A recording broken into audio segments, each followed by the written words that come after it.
Magandang araw mga kaibigan. Bigyan natin ng opinion, reaction ngayon itong post ni Dr. Rob Rances.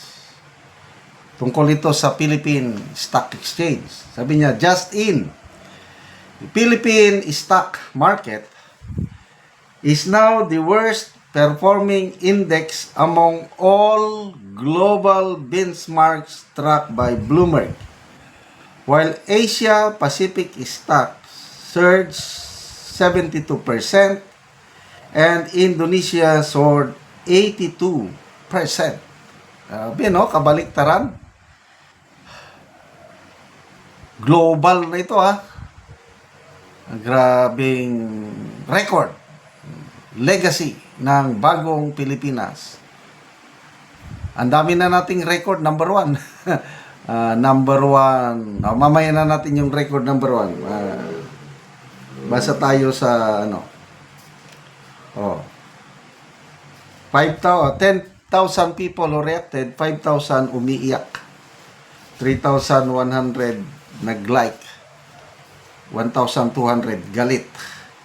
Then ang mga comments, Sigfred Dickerson, I'm not surprised for the rotten kind of administration we have now. Who would be interested to invest in the Philippines?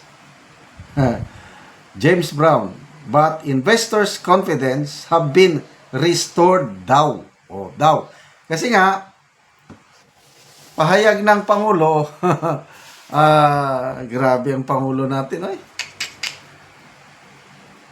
Kung hindi daw niya isiniwalat ang corruption nangyayari sa bansa, talagang masama. Ngayon, dahil isiniwalat niya, ayun, natuwa daw ang mga foreign investors at bumalik na ang kanilang tiwala. Ang galing, Kaya lang, sinong niloloko niya? Ang sinasabihan niya, ang sarili lang niya. But ang taong bayan, hindi mo pwedeng ilaron kung sa Bisaya. Hindi mo pwedeng yun. Kasi, age of social media na ngayon, ang daming sources ng information. Kagaya itong post na ito. Global. Worst performing. Itong Bloomberg, ito yung sa negosyo ang kanya, talagang minomonitor. Tayo na ang pinaka-worst. Samantalang, tignan nyo Indonesia, 82% tumaas. Tayo naman, pabulusok. Yung nabasa ko pa sa billionario.com, kanina lang din, tungkol sa Philippine Stock Exchange. For the past 12 months, 21% na ang ibinaba ng ating Philippine Stock Exchange Index. Yung former Bangko Sentral official, si Miss Cora Guidote, mula December up to October, 5 trillion pesos ang nawala, naglahong parang bula sa capital market. Tapos yung pinagalitan siguro nila, yung Philippine SEC, Securities and Exchange Commission Chairman, nung nagtalumpati siya, sinabi niya, for the past 3 weeks, 1.7 trillion ang nawala. Mamaya, binawi niya yung salita niya. Siguro, tinawag. Nagkamali lang daw siya.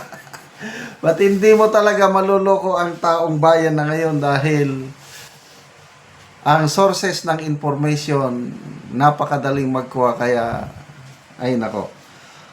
Michael Bulambot, now is the time to buy some dipping stocks. It surely will soar when Sarah takes the helm. Let's go. Pwede. Kasi ganyan man yan, pababa. Mamaya tataas na naman. So, bibili ka ngayon dahil napakababang presyo. So, pabayaan mo lang munang matulog yung pera mo. I believe so. Pag nag-take over si BP Inday Sara sa 2028, pabalik pataas yan. Agree ako niyan. Now is the time to buy stock. But you need to have a lot of money, capital. Ano ba? Tantan Iprok, Polvoron Effect. Albert, Donatori BBM has ideas. Lots of ideas. Just not sure if they will work or when or wow. Pag galing niya sa South Korea pa uwi, I'm going back to Manila and I have a lot of ideas to think about. So, anong ideas na yun? Baka mamaya, kinausap na naman niya ang kanyang tatay. Sabi nga, may post si Atty. Rowan Agbanson. I doubt, sabi niya, kung totoong nakakausap niya ang kanyang tatay, bakit halos lahat ng kanyang ginagawa palpak? Kasi kung nagaguidance siya o nabibigyan siya ng guidance ng Yumaong Marcos Sr., matinik yun. Hindi mo yun mautak, may wisdom, hindi siya nagpapadikta.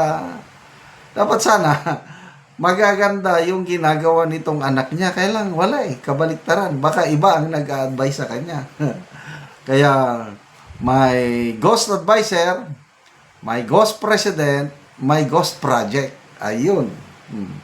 Ano pa? Anthony Adolfo, na mga kapitalista nga inchik, ganina stop na daw sila mag-import gikan China. Mahal na daw bayad. Oh. Nelson Oy, if you look at the good side, still number 1.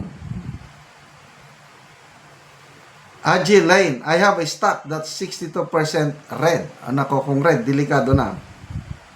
France Ket Ibali, just waiting for it to dip some more, then buy. Yun. Pabayaan lang. Pababa ng pababa pa yan. Bibili dahil kailang it will take time bago tataas. Sa tingin nyo, kailan ito makakabangon ang ating stock exchange? Depende sa kanila. Kung babalik, paano may babalik yung investors' confidence? Depende ngayon sa ano. Kaya lang, the way I see it, malayo kasi itong ginagawa nilang investigasyon, puros palabas, sarsuela. Makikita mo, there's something fishy. Parang cover up ba? Yung ICI na yan, wala na akong tiwala. Pati yung Blue Ribbon Committee ring, wala na rin. So, good luck sa administration ito. God save the Philippines. Salamat mga kaibigan sa inyong pagsubaybay sa ating channel. Nakakatulong kayo ng malaki sa tribong Talandig ng Bukidnon dahil ang income natin sa channel na ito is pantulong sa tribo. Namimigay tayo ngayon ng libreng yero at pako para makapagpatayo sila ng mas maayos na tirahan. Panoorin nyo ang video na ito. Karon mo na niyang matagaan og yero. Si kuya, mag-atop na siya.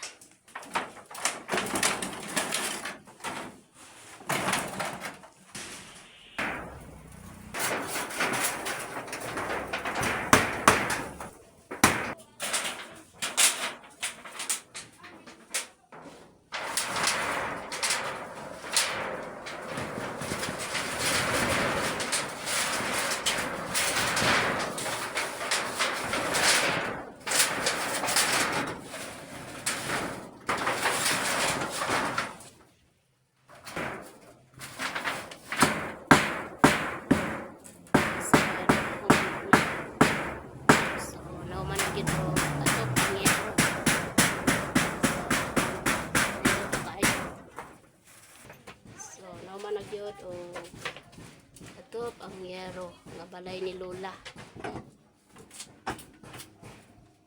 Nga naka-atop na gyud og sin ang akong mama. Salamat sponsor og sin. Dagan kayong salamat kay naka-atop na gyud. Oh, so nahuman ang balay ni Lola. Nahuman na gyud ang balay sa akong mama gyud. Oo. So si Uncle ang nag-atop sa balay. So na kay anak Col. Naa isa. So si Uncle na ay anak na isa. Aya pag naka-atop gyud og giro gyud. So dakong pasalamat ti Uncle nga napulihan na ang yero nga mga kuan daot ka balay ni Lola og siya ang nitabang sa iyang mama. So iyani sa iyang mga balay, so siya ang nagtabang kay si Lola. Wala naman siya ay bana. Ang anak na lang ang nabilin.